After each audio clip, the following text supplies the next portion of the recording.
अगर मैं आपसे कहूँ कि आप एक आम से गुड़ के साथ इतनी ज़बरदस्त सी मेहंदी बना सकते हैं जो आप अपने नाखूनों पर, अपने बालों पर अप्लाई करके इन्हें खूबसूरत बना सकते हैं।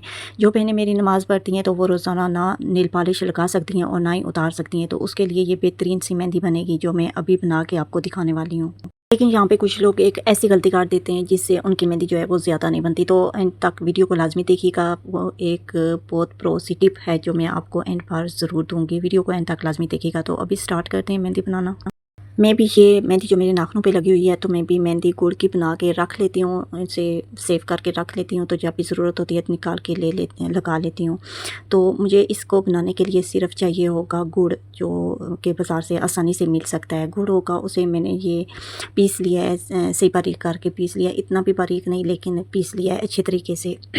गुड़ को पीसने के बाद आपने एक बर्तन ले लेना है जिसमें आपने मेहंदी को बनाना है। मैंने ये डिब्बा, घी वाला डिब्बा जो होता है ये पड़ा हुआ था तो इसके ऊपर से जो है ना वो मैंने छुरी के साथ खुद ही उतार दिया है और इसको अंदर से बिल्कुल अच्छी तरीके से साफ़ सुथरा करके धो लिया है। धोने के बाद ये गुड़ जो मैंने पीस के रखा था ना वो इसके जो डिब्बा है ना इसके दरमियान जो है डाल दूँगी। सारा गुड़ साइडों पे डालना है। अभी तो मैंने डाल दिया है लेकिन दरमियान में मैं वो जगह बना लूँगी जहाँ पे कोई बर्तन रख देना है, जहाँ पे जो मेहंदी है ना वो बन के उस बर्तन में गिरेगी।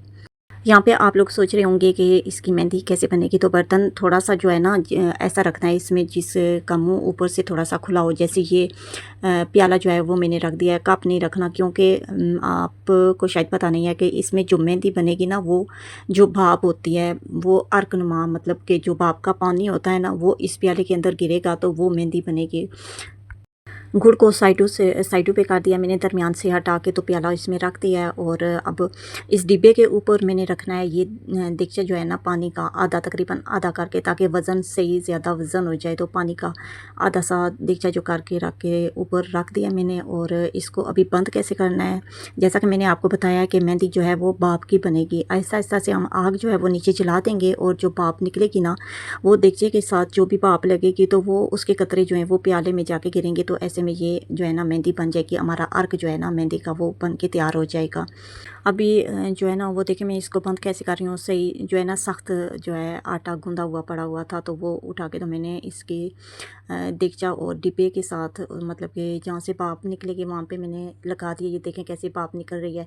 तो सारी इसके ना चारों तरफ जो है इर्द गिर्द आटा सही तरह से आपने लगा देना है। और आग जो है वो बिल्कुल धीमी रखनी है, एकदम से तेज़ आग नहीं जलानी, बिल्कुल आहिस्ता आहिस्ता जो है ना आग करके ऊपर रख दें। और इसके लिए एक टिप जो है वो मैं आपको वो ये देना चाहती हूँ कि जब भी आप मेहंदी बनाएं तो आग हल्की रखें और उसके पास ही बैठे रहें ताकि भाप ना निकले साइडों से। जैसे ही भाप निकले तो वहाँ पे आप आटा लगा के भाप को बंद कर दें। ये देखिए आप प्याले में जो भी इसका अर्क है ना, जो भी भाप थी वो सारी प्याले में आके गिरी है। तो ये हमारा अर्क तैयार हो गया है। इसमें हम इसको लगाने का तरीका क्या है वो भी मैं आपको बताती हूँ कि इसमें इसे पहले तो सेव कर लें, किसी बोतल में डाल के रख लें। और जब भी आपको नाखूनों पे लगानी हो तो इसमें किसी बर्तन में डाल के तो थोड़ा सा आटा डाल के मिक्स करके तो आप नाखूनों पे लगा सकती हैं। और रात को लगाएं, सुबह उठ के देखें माशाल्लाह कितना प्यारा और खूबसूरत कलर आएगा।